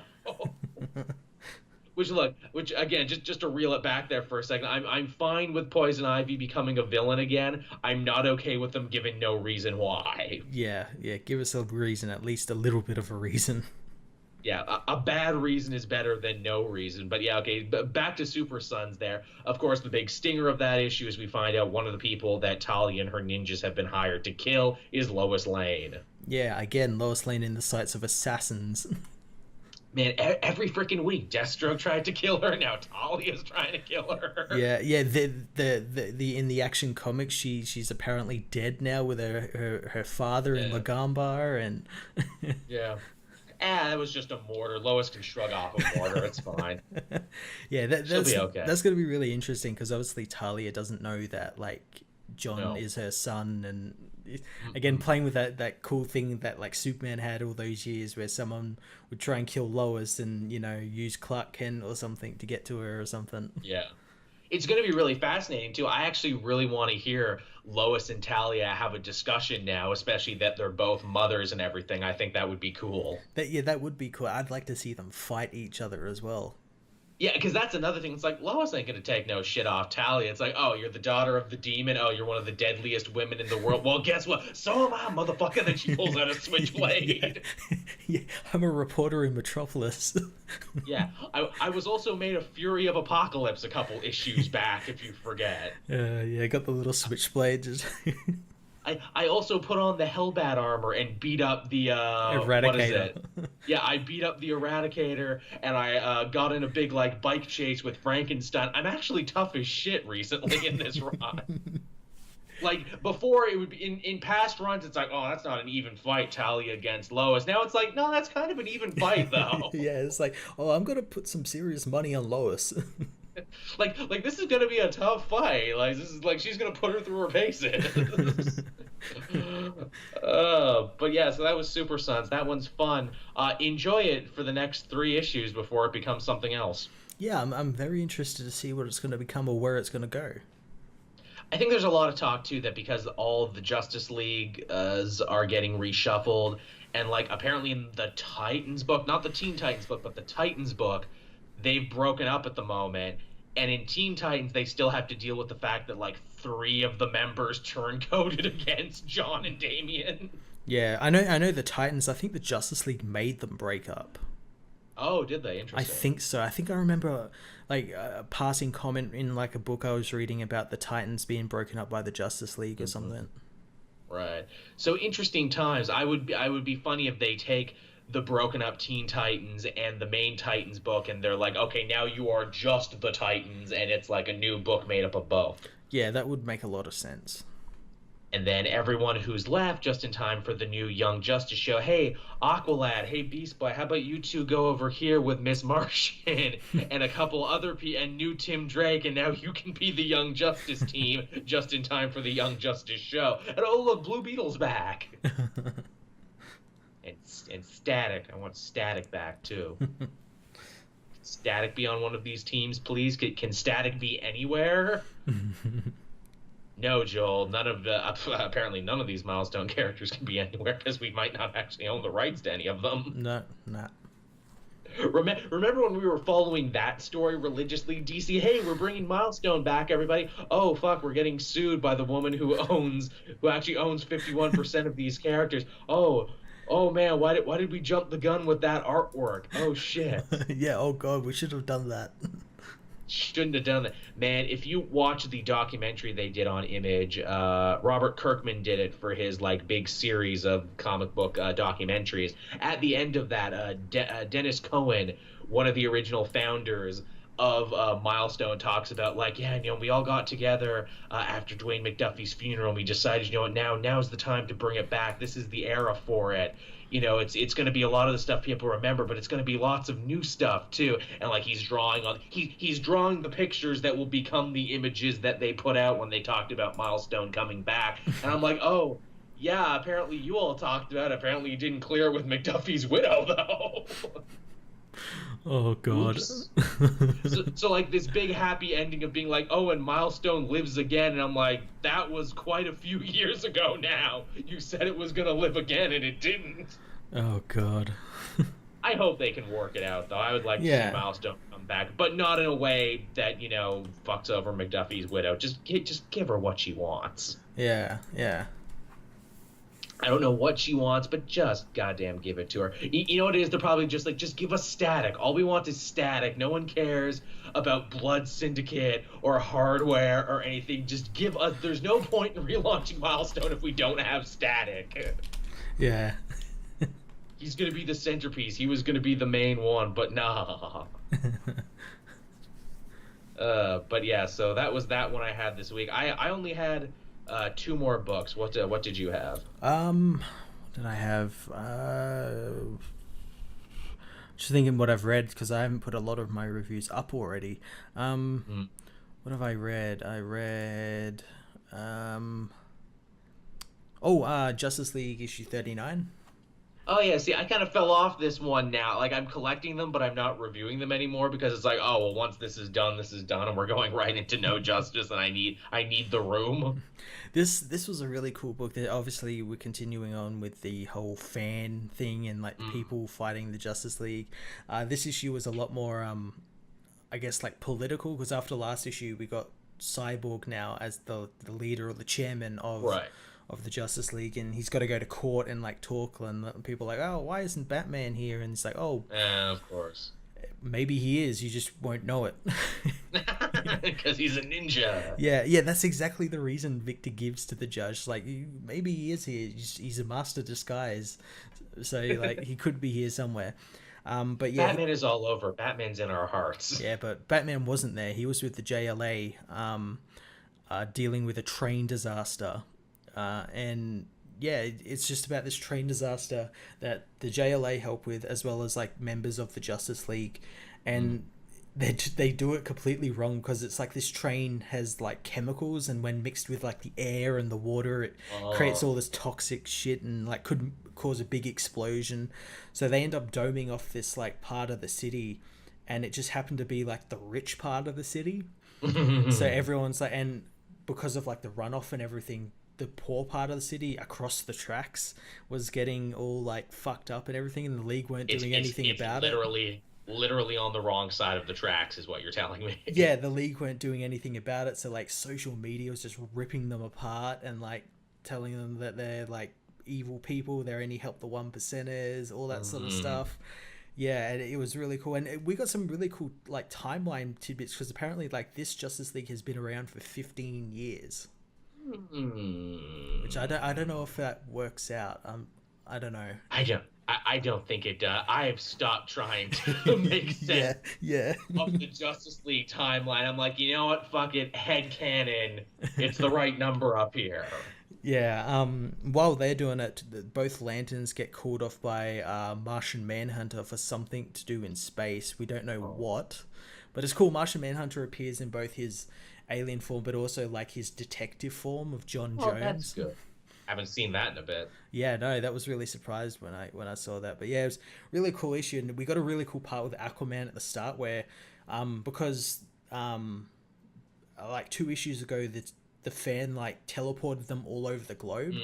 Yes, that's right. He got teleported to the desert, so like he's like kind of slowly dying because he's like dehydrated and everything.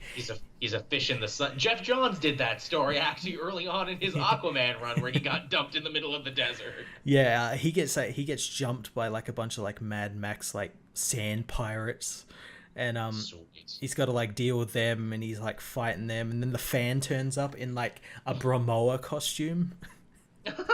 like riding a camel, and he's like long hair, big scraggly beard and everything, and he kills a bunch of them, and the world will think that Arthur killed them because he uses Aquaman's trident to kill them. A limited edition Aquaman trident that I got off eBay. yeah, that's probably exactly what it was. But it's cool because he gives him the hydration suit, that blue suit. He had like, when did he have it? He had it in the comics like years ago. It was like it's like a blue sort of like camo-y looking suit. Yeah, it's continued hydro suit that I got at a trade show. I traded 4 little Lulu comics and a Mr. Pip for it. Yeah, he's the comic book guy. Like give him that and everything, and yeah, then he buggers off and leaves him for like Simon or someone. I think there's no better indication that no one is actually reading the Justice League book right now, that Christopher Priest has made his ultimate villain the ultimate toxic fanboy, and real toxic fanboys aren't pissing and moaning on Twitter about it. Yeah, it's great as well. I love this villain because he's not being like a villain really. He's like just like he knows too much, and that's what makes him a threat to the Justice League. He's being a terrible fan. There's good ways to be fans, and there's bad ways to be fans, and he's being bad. Yeah, it's so meta. It's incredibly meta, which again, too, I think is another thing where they're like, you know what, we're just going to reboot all the Justice League books anyway. Christopher Priest, go nuts. Do whatever you want. Yeah, and he's like, really? Really? You want me to do that? Really? Okay, I'll go nuts. You'll see. I'll go really nuts. Yeah, he had to take off the priest collar for this. Yeah. Oh yeah. I'll put that over there. And then I'm gonna make Cyborg the leader of the team, and I'm going to be the villain. Make the villain into a harsh critique of the fan community. How you like them apples? Yeah, but yeah, no, I really enjoyed this issue. I really love what he's been doing with the book, and it's much needed. Yeah. A shame it's going to be short-lived, but I get the feeling this is going to be a really good trade when it's all said and done. Definitely. Yeah. So what else did I have this week? Ooh, I had Thor this week, 704, which I think is the penultimate issue in the death of Jane Foster. Okay. This was a really compelling issue because we have Jane on her deathbed, and because she's so close to dying, she's thinking about her own mortality and all the other times that death touched her life. So she remembers the death of her mother, who ironically also died of breast cancer. Okay. And her mom's like, look, Jane, I know I didn't raise you religiously or anything, but look, you know, find something to latch onto. Find God so you can have something to believe in at a time like this. The irony being like, oh yeah, Jane Foster didn't find God, God's found her. Yeah, she's actually a god. Yeah, boy did they find her. Then she remembers the death of her father, who died of a heart attack, and like, hey, the doctor who oversaw that was Donald Blake. Go figure. Okay. Yeah, and it's like, he died. He was in a lot of pain after the heart attack. He's in a better place now. Maybe death was better for him. And then the final scene of death that she remembers, and oh boy, was this a deep cut for Jason Aaron. And this answered a question people have been asking forever. So, like, back in the 60s, Jane Foster had a husband, Keith Kincaid, and they had a kid together, little widow Jimmy Kincaid. And in 2007, when Straczynski was writing Thor and they were all living on Earth again, Jane hears about Thor coming back and, like, abandons her family to go try and find Thor and get back with him. And then the husband and the son die off panel. Oh, God. And Jason Aaron brings this up and is like, no. She felt really bad about it, everybody. And then when they died, she blamed Thor and the gods for it, being like, why can the gods battle Galactus and turn back Phoenix forces whenever, but when my family died, how come you weren't there for that? Okay. And I'm like, that's pretty cool. And they juxtapose all of this stuff with Odin and Thor fighting the Man-Gog on Asgard. And it's kind of this back and forth of like, fighting the disease that is cancer and fighting this unstoppable monster. They're very much the same. And they do like kind of that Archer thing where like a character will start a sentence and then the other characters will finish it. Loki gets to meet his mom again, and she's like, hey, you fucking stabbed me with a poison dagger like 2 volumes ago. And he's like, yeah, I did, but that was to save you. If I didn't, Malekith was going to fucking kill you. I thought you were better in a coma than you were where you could get hurt. And she's like, you know what? I don't want your help, Loki. You're a piece of shit. If Asgardia is going to die, if this is new Ragnarok, I'd rather go down with the ship. So he gets rebuffed and turned away. I'm like, ouch, you feel bad for Loki in this. Yeah. Man-Gog then grabs the controls of Asgardia because it's a floating space station. Like, Asgard isn't a place anymore. Asgardia, it's a big floating thing. Yeah. And Man-Gog's like, woohoo, I can fly this into whatever I want. Probably Earth. I'm probably going to crash into Earth because this is always how it happens. Jane overhears all this, and, like, they're trying to keep it from her, all the other superheroes. And they're like, what, Asgardia's gone? What, we can't reach Thor anymore? Well, can we scramble some Avengers to go? How about we can't? And Jane's just like, motherfucker. So she stands up out of her deathbed, reads her chart, and goes, you know what? I probably could have beaten this cancer, too. Mjolnir to me. Then transforms, knowing full well, because Doctor Strange told her in the last issue, if you transform one more time, your body will not be able to survive turning back. It is a one-way trip. This is how you will die. Damn, so that next issue. Yeah. But it's beautiful, too, because in the issue previous to this, she's like, you know what, friends, you're right. I'm going to try and beat this cancer. I'm going to go back. I'm going to go back to the chemo. It'd be selfish of me to, kill myself this way. I'm going to try and get better for my friends, but only on the condition that, you beat Malekith and you beat the Man-Gog. Oh, you can't do it? Crap. But you know what? I'm not going to die like my mother, my father, and my husband. I'm not going to wait for the gods to come save the day. I'm going to make my own destiny, and I'm going to save it. And I'm like, oh, that's really cool, actually, how she came full circle on that. Yeah. And because you get a cool, like, last hero ride thing. Yeah, that's really cool. It is cool. Again, it's like, man, Jason Aaron's been on this book for 6 years. Yeah, that's a long time. You and I have switched jobs multiple times in what it has taken Jason Aaron to write Thor. And that hit me, and I'm like, wow, even at this juncture, he's still plunging new depth and still writing new stuff for these characters. And man, he's going to be sad when it's all over. Yeah, it definitely is. I'm going to catch up once, like, he finishes, like, probably the death of Jane Foster. But yeah. When you've been talking about it, just sounds so good. It's really epic. Like this to me is like you when you talk about Injustice, where I'm like, oh, that's great. I gotta catch up on that. I gotta catch up on, or like Black Bolt, and then when I finally do, and I'm like, wow, Matt, you weren't kidding. That was great.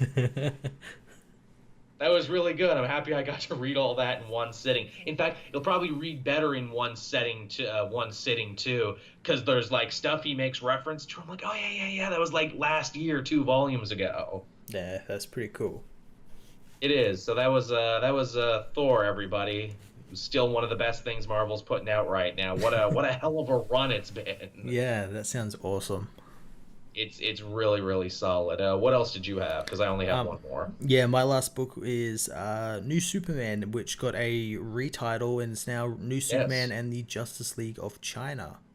It sure is, and they're very excited about this at DC. Yeah. This book, obviously, it's following on from New Superman, so it's issue 20. It's not going back to an issue 1, and we see the Justice League of China, who are now operating as their own separate entity from the Ministry of Self-Reliance. They're actually wanted criminals by the Chinese government because they're operating on their own. But they still do shit in the country, saving. And this issue has them dealing with the apocalyptic alien called Sleaze. Oh, that guy! I know all about Yeah, that guy. He was like in the old ass story where Superman and Barda get mind controlled into yeah, making a sex tape together, and then he was in Countdown, and now he's in this. yeah. He's back in this, and he's fighting them. He's like feeding on children at like this like ski resort. So the Justice League have to fight him, and he kind of brings up like some emotions between Avery, the speedster, and Keenan. Right. That both of them actually have feelings for each other, so they've got to deal with that while fighting this monster. And then does he pull out his camcorder? Yes. Yeah, I've got to recreate the footage. Oh no! I got digital 4K now. It's much better than that grainy VHS back in the 80s. This will be on the internet within the minute. Yeah, and because they're obviously criminals, they get confronted by the Ministry's new team, which is the Lantern Corps of China. Oh yeah, I saw pictures of that making the rounds. Yeah, which is, I think they're like robots or something. They're, I guess, technically like manhunters or something. That are like their new sort of team, and they have to deal with them, as well as we get introduced to the Aquaman of China, or should I say the Aquaman of North Korea, because he's a North Korean student who we don't exactly know what his deal is, but like he's like a student and he sweats like a lot, and his sweat is what like out of like his pools of sweat come like fish and like giant crabs and stuff. That's pretty interesting. Yeah, his story is actually really cool this issue, because he gets like called away from school by like the secret North Korean police because they found a TV that was like been modified to like receive signals from outside, and he does that because he likes watching The Simpsons. And they don't call it The Simpsons. They say, I like that American family that's yellow, and that kid that says don't have a cow, and that's actually very accurate, because apparently to battle a lot of the misinformation and propaganda of North Korea, different American groups will drop like USB drives filled with American shows into North Korea. Yeah, and he gets like beaten up for that, and in his interrogation process he begins to sweat a lot, and these two giant like spider crabs come out and just like kill both his interrogators, and like he can talk with them because he's like telepathic with them, and they're like, go escape across the border into China. That'll show him. Yeah. To the socially acceptable wonderland that is China. Yeah, very, very, very sociable, acceptable, especially for like North Koreans. Yeah, really. Which, goddamn man, North Korea must suck if China looks like the promised land. But hey, China has their own Justice League now, so it can't be all bad. No, it can't be. But yeah, it's a really cool book, and it's going some really cool places, and I can't wait to see what they do with this North Korean Aquaman. Yeah. It's cool that they've reworked that book in such an interesting way. Yeah, it's always been really good. Yeah, that's right. That's cool. I like that. I like that that's a thing. Yeah. I guess the last book I read this week, and I just read it before we started, was the new Amazing Spider-Man. Alrighty. So again, we're continuing to build up to the whole Red Goblin, Norman Osborn with the Carnage symbiote, but we're doing it very slowly. Okay. Because we need to get to 800 issues, Matt. Again, like what we were saying, all these books are just like spinning their wheels. Yeah. Now, this wasn't a terrible issue, because we got to see Flash Thompson return as Agent Anti-Venom, his new identity, which all I can think is like, really, Agent Anti-Venom? That's a mouthful of it. To either call him Anti-Venom or just call him Agent, but don't call him Agent Anti-Venom. That's too many words. Yeah. Like in a fight, you can't yell like, hey, quick, Agent Anti-Venom, go do the thing. Just too much. But yeah, he's helping out in New York, and he's actually showing up Spider-Man because, he's actually helping people who get hurt with like his field medic training, and the anti-venom symbiote lets him like heal people's wounds. Like one security guard gets his arm chopped off, and anti-venom's like, don't worry, I got it. Just get the crazy glue out. And yeah, well, he's basically made of crazy glue. That's what the anti-venom suit is. I'm made of crazy glue. They also bring back like a bunch of Peter Parker's family and friends in this one. So like Liz Allen, who is the head of Alchemax at the moment, she's like, "Oh, we've got a new power source we want to show, and we've invited all the different journalists, including the Daily Bugle, for which Peter Parker works at again, doing the science and technology beat." So he gets invited. Flash Thompson gets picked to be the new head of security for this event because he's a former military guy and he needs work anyway, especially if he's going to stay in New York. So they're like, oh hey, we're showing this off, and oh look, the representative from Stark Enterprises is here. It's Mary Jane Watson, everybody. Okay, so at least it's being consistent in that. Yeah, so that's consistent. She rolls back into his life, and they kind of hang out and everything, and the whole science show comes under attack by Phil Urich, who is the Goblin King, and his Goblin army. They want to steal the exploding statue parts from the annual. Did I tell you that story? I think so, yeah. Yeah, so yeah, they want to steal the exploding statue parts that Alchemax also happened to have. Anti-Venom and Spider-Man beat them. That's basically that. And Norman Osborn strikes a deal with the Carnage symbiote and says, "Hey, Peter gave me all of these like nanobots inside me that keep me from becoming the Green Goblin. Can you get rid of them?" And Carnage is like, "I can do anything, apparently." You bet. Here, look, I got rid of it for you. Isn't that nice? He's like, "Yeah, that's super nice. Hey, if I have Carnage symbiote in one hand and Goblin juice in the other, and if I num on them at the same time, some cool shit'll probably happen." And that's what he does. Awesome. Yeah, and I'm like, this feels like fan fiction, but I want to take the ride for this. Oh, and it's also implied too that Mary Jane and Peter have sex in this at the end of it. Oh, okay. So again, it's like, hey, are they actually going to put them back together like they promised they would? Or is this like a big fake out where it's like, no, look, he gets back together with Mary Jane just in time for the Red Goblin to kill her. I'd love that. Oh, the salt from that. That's how Dan Slott leaves the book, where it's like, and this is a pecker slap worthy of 800 issues. Yeah, he just leaves it in flames, all these people flinging shit at each other, and he just walking off going, where it's like, oh, and isn't it great? They got back together and they love each other. Oh no, the Red Goblin killed her. Bye-bye. Good luck, next writer. Yeah, and he does it in like a way like he's like, oh, he like folds her up into a fridge or something. And not only was she killed, but she was eaten too, which means she can never come back. Oh god. Yep. That's what happened. Bye. I'll be writing Iron Man now. You can find me over here. Oh god. He ends it on a trailer with, "And go read my Iron Man book."